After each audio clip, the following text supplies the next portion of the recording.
Welcome once again to these studies in the book we know as the Gospel of Mark, which, as we have seen, is an account of Jesus' life, written only a few years after the events that it describes. It's based on the reminiscences of eyewitnesses of what happened, so we can be sure of the accuracy of what we're told. There were simply too many other people, thousands of them, who were still alive and saw these things to have allowed a false account by Mark to have gained popularity and acceptance. Nevertheless, Mark has set out to persuade us of some pretty remarkable claims. So his opening words tell us that he believes that Jesus was the great deliverer of the human race, that God had promised for millennia past, a saviour from the predicament that universal sin had caused every living creature, and the most awesome claim of all was that Jesus was God incarnate, God in a body like ours. Now we've already seen that Mark is no fool. He knows that these are unbelievable claims, but he also believes that he has the evidence to show that they are in fact true. So he's steadily built up for us a sort of portfolio of Jesus' actions and words that are intended to convince us that he just might be accurate in the claims he makes for Jesus. Indeed, in the most recent events he has described, Mark has indicated that his interest has begun to shift from evidence for who Jesus is to incidents in Jesus' life that challenge each one of us, his readers and those who first read his gospel, to ask the question, what then does it mean to respond to this Jesus' ministry and to follow him as his disciple? This, as we shall see, is in Mark's mind when he picks up his story in the passage we're studying today, chapter 8, verse 14 to 26. So let me read these verses to you. Mark tells us the disciples had forgotten to bring bread, except for one loaf they had with them in the boat. Be careful, Jesus warned them. Watch out for the yeast of the Pharisees and that of Herod. They discussed this with one another and said, "It's because we have no bread." Aware of their discussion, Jesus asked them, "Why are you talking about having no bread? Do you still not see or understand? Are your hearts hardened? Do you have eyes but fail to see and ears but fail to hear? And don't you remember when I broke the 5 loaves for the 5,000, how many basketfuls of pieces did you pick up?" 12, they replied. "And when I broke the 7 loaves for the 4,000, how many basketfuls of pieces did you pick up?" They answered, 7. He said to them, "Do you still not understand?" They came to Bethsaida, and some people brought a blind man and begged Jesus to touch him. He took the blind man by the hand and led him outside the village. When he had spit on the man's eyes and put his hands on him, Jesus asked, "Do you see anything?" The man looked up and said, "I see people. They look like trees walking around." Once more Jesus put his hands on the man's eyes. Then his eyes were opened, his sight was restored, and he saw everything clearly. Jesus sent him home, saying, "Don't even go into the village." Now, in the next section of Mark's Gospel that we'll look at next time, Jesus will directly ask his followers who they think he is. And what occurs there is the major turning point in Mark's story. However, these verses are designed to remind us that it's possible to miss the answer and its implications for us by being squeezed by the surrounding worldviews into spiritual blindness. So we begin with Jesus' words, "Be careful, watch out for the yeast of the Pharisees and that of Herod." Now, yeast is useful in cooking, especially in preparing and baking bread. Its success lies in its ability to ferment and reach every part of a bread mixture and effectively transform it. Jesus uses this picture here, but in a negative way, of false worldviews. A faulty worldview can, says Jesus, be like yeast and enter into every part of us so as to make it impossible for us to grasp the truth about himself. Jesus mentions two groups of people here, the Pharisees and the Herodians. In the latter case, he probably also had in mind the Herodians' allies, the Sadducees.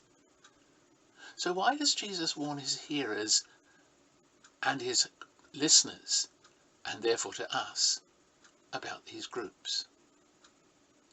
The Pharisees were the most religious group of Jesus' day. They were great students of the books of the Bible we know of as the Old Testament. But, and it's a big but, they had missed the main point in those books. The story of the Old Testament can be summed up in a short sentence. It's a love story which tells us about God's grace to the thoroughly undeserving, to us, who have messed up big time and abandoned him.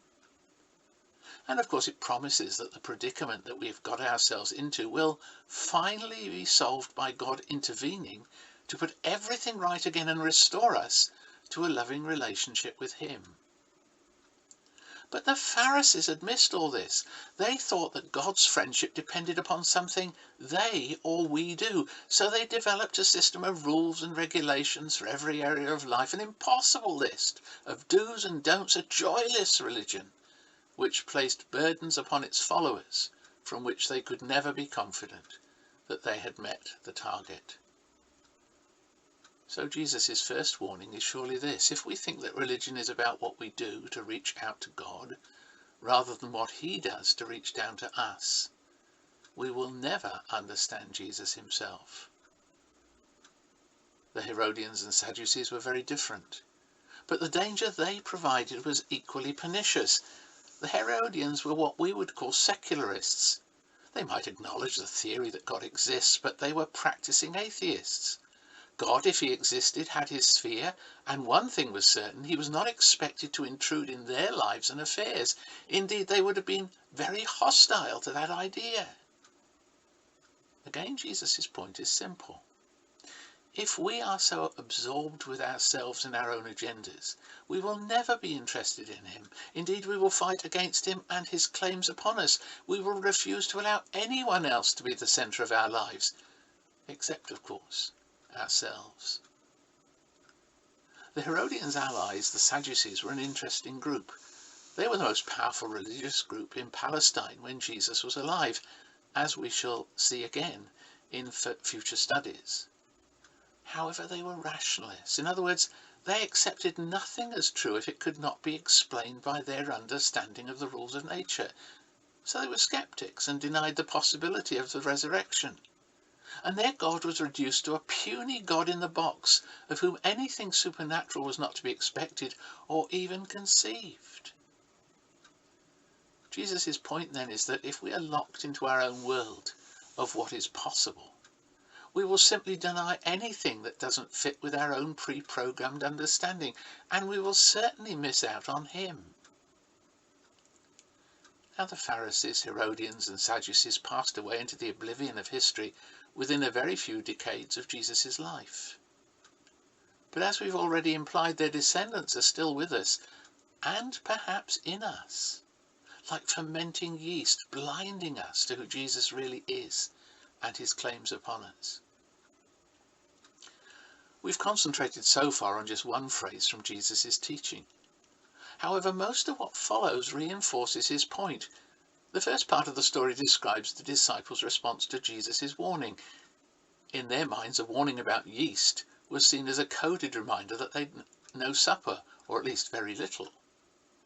In what follows, Jesus is effectively telling them to use their minds, and to use them properly. How on earth could they think Jesus was concerned about his evening meal and theirs, if he just and for the second time fed multitudes with little or nothing in the picnic basket?